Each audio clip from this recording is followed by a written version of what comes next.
स्वागत है आपके अपने YouTube चैनल जो कहते शालिनी परमार ब्लॉग में। आप सबको सबसे पहले हैप्पी न्यू ईयर। फ्रेंड्स, मैं ब्लॉग स्टार्ट कर रही हूँ दिन के 1 बजे से और हम जा रहे हैं भागवत देखने जा रहे हैं। चलो चलो भाई ना चला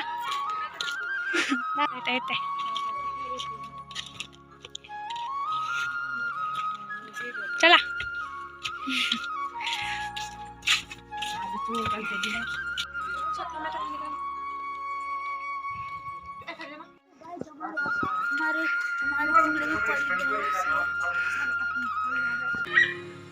तीसरे द्वापर में वसुकन्या सत्यवती से पराशर ऋषि के द्वारा व्यास भगवान का प्राकट्य हुआ। व्यास जी भगवान के ज्ञानावतार हैं। व्यास शब्द का अर्थ होता है विस्तार। उस समय व्यास जी ने एक ही वेद था, उनको 4 भागों में विभक्त किया। ऋग्वेद, यजुर्वेद, सामवेद तक उपवेदों। महाभारत जैसे विशाल ग्रंथ की रचना की जिसमें 1 लाख श्लोक है। अनेक पुराणों की रचना की। इतना सब करने पर भी उनको संतुष्टि नहीं हुई। पता नहीं क्यों खिन्न मनस्क बैठे हुए। कौन? व्यास जी। उसी समय हरिगुण गाते, वीणा बजाते, प्रेम सरसाते, श्रीमन नारायण की ध्वनि करते हुए आगे नारद जी। अल्लो स्वागत। श्रीमन नारायण नारायण नारायण, श्रीमन नारायण नारायण नारायण, श्रीमन नारायण नारायण नारायण, श्रीमन नारायण नारायण नारायण, श्रीमन नारायण नारायण नारायण, श्रीमन नारायण नारायण नारायण,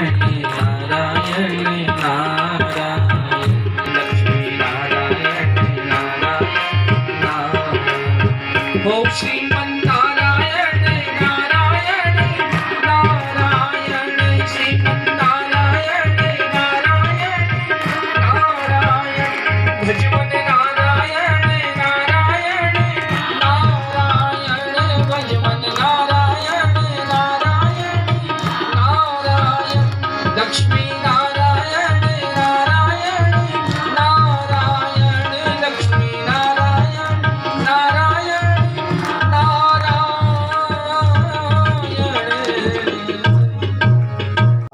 की जय। देखिए, जब नारद जी आए तो व्यास जी ने उनको प्रणाम किया, उनका पूजन किया और उनको आसन दिया।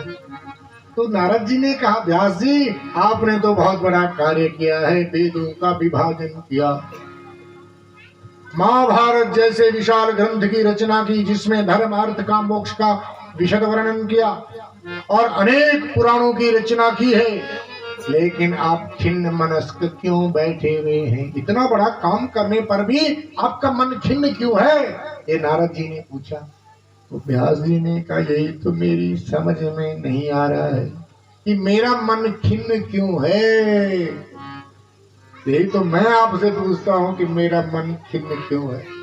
तो तब नारद जी मुस्कुराए और व्यास जी से कहने लगे, बोले व्यास जी आपने जगत को पावन करने वाली भगवान की दिव्य लीलाओं का कहीं विशद रूप में वर्णन नहीं किया, और जिस वाणी से भगवान के निर्मल यश का वर्णन न हो वो वाणी व्यर्थ है, पूरा घर के सदृश है। क्योंकि भगवान की दिव्य लीलाओं की जो महिमा है, देखो मैं अपनी बात सुनाता हूँ। मैं पिछले कल्प में दासी पुत्र था। अहम पुरातीत भवे भवम मुने, दास्यास्तु कस्याचन वेदवादिना, निरूपितो बालकेव योगिनां, शुश्रूषणे तावृषि निर्विवीक्षता। मैं पिछले कल्प में दासी पुत्र था। मेरी माँ एक ब्राह्मण के यहाँ नौकरानी का काम करती थी, झाड़ू पोछा करना, बर्तन धोना, कपड़े धोना। और जिस ब्राह्मण के यहाँ मेरी माँ सेवा करती थी वो ब्राह्मण भगवान का भक्त था, और उस ब्राह्मण के यहाँ संत महापुरुष आते रहते। एक बार चौमासा चातुर्मास्य वर्षा ऋतु में संत एक ही जगह रहते हैं, उसको चातुर्मास्य व्रत बोलते हैं। तो चौमासा करने के लिए कुछ महापुरुष संत महापुरुष आए उस ब्राह्मण के यहाँ। तो नारद जी कहते हैं उस समय मेरी अवस्था 5 वर्ष की थी। कितनी? और मेरी माँ ने मुझे उन संतों की सेवा में लगा दी। तो 5 वर्ष का बालक क्या सेवा करेगा बताओ? बोले मैं उन संतों के लिए पूजा के लिए फूल लाता, तुलसी का पत्र लाता, दूर्वा लाता। वे संत महापुरुष पूजन करते, उसके बाद वो जो भोजन प्रसादी पाते, जो बच जाता तो उसको मैं पाता, मेरी बुद्धि शुद्ध हो गई। जब वे भगवान की चर्चा करते तो मैं बड़े ध्यान से सुनता। तो संतों का ध्यान मुझ पर गया। बोले देखो इतना छोटा बच्चा कितने ध्यान से सुन रहा है। कई बच्चे बड़े विलक्षण होते हैं, जब कीर्तन होता है तो फिर ताली मारने लग जाते हैं, देखा होगा आपने। छोटे छोटे बच्चे ना माताएं लाती हैं और आरती करती है तो उनके हाथ अपने आप जुड़ जाते हैं। और ऐसे बच्चों पर सबका ध्यान जाएगा, देखो कितना छोटा बच्चा, देखो। तो संतों की दृष्टि मुझ पर पड़ी, बड़ी प्रसन्न हुए। तो चातुर्मास्य व्रत की समाप्ति पर था। तो बोले मैं मुझे एक ही चिंता सताने लगी, क्या ये संत चले जाएंगे तो मेरा क्या होगा? क्योंकि मुझे चस्का लग चुका था ना, कथा का व्यसन हो गया। तो मैं उन संतों के पास गया, मैंने चरण पकड़ लिए कि मैं भी आपके साथ चलूंगा, अब कथा के बिना मैं नहीं रह सकता। तो संतों ने कहा नहीं बेटा, तुम अपनी माँ के इकलौते बेटे हो, हम तुम्हें नहीं ले जाएंगे। तो संतों ने मुझे एक मंत्र दिया है, नमो भगवते तुभ्यं वासुदेवाय धीमहि प्रद्युम्नाय निरुद्धाय नमः शंकर्षणाय। ये मंत्र दिया। बोले इस विधि से इस मंत्र को जपना, जाओ तुम्हें भगवान मिल जाएंगे। संत चले गए तो व्यास जी कह रहे तब आपने क्या किया?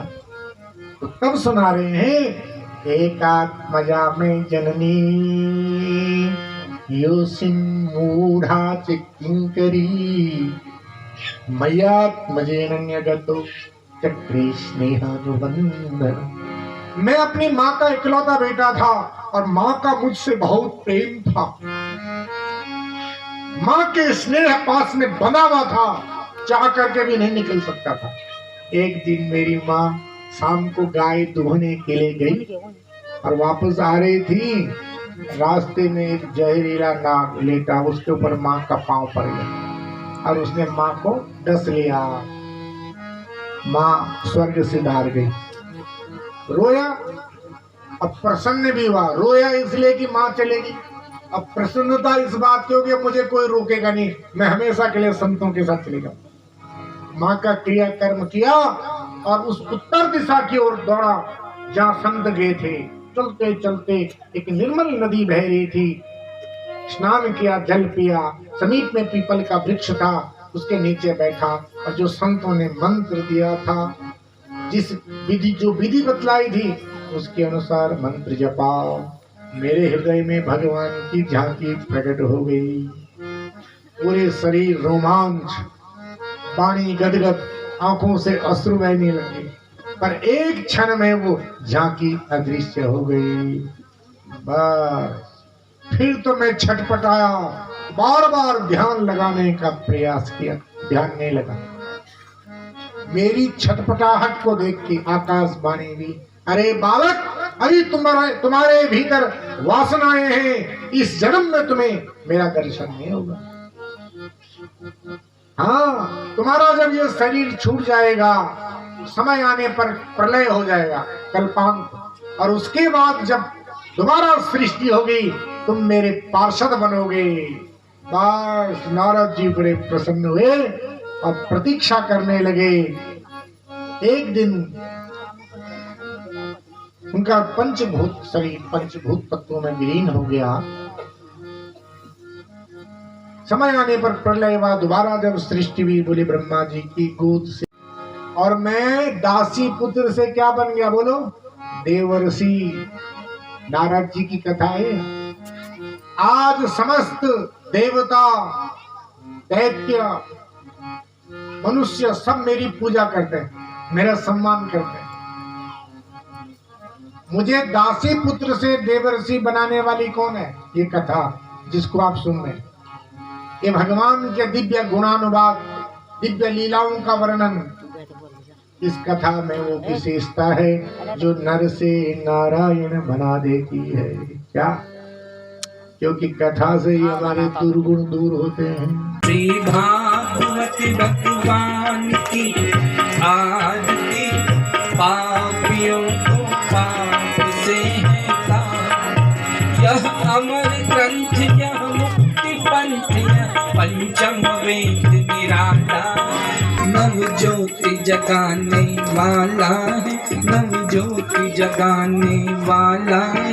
हरि नाम यही, हरि धाम यही, हरि नाम यही, हरि धाम यही। जग के मंगल की आरती, पापियों को पाप से है तारती। गंगा जी, गंगा जी, गंगा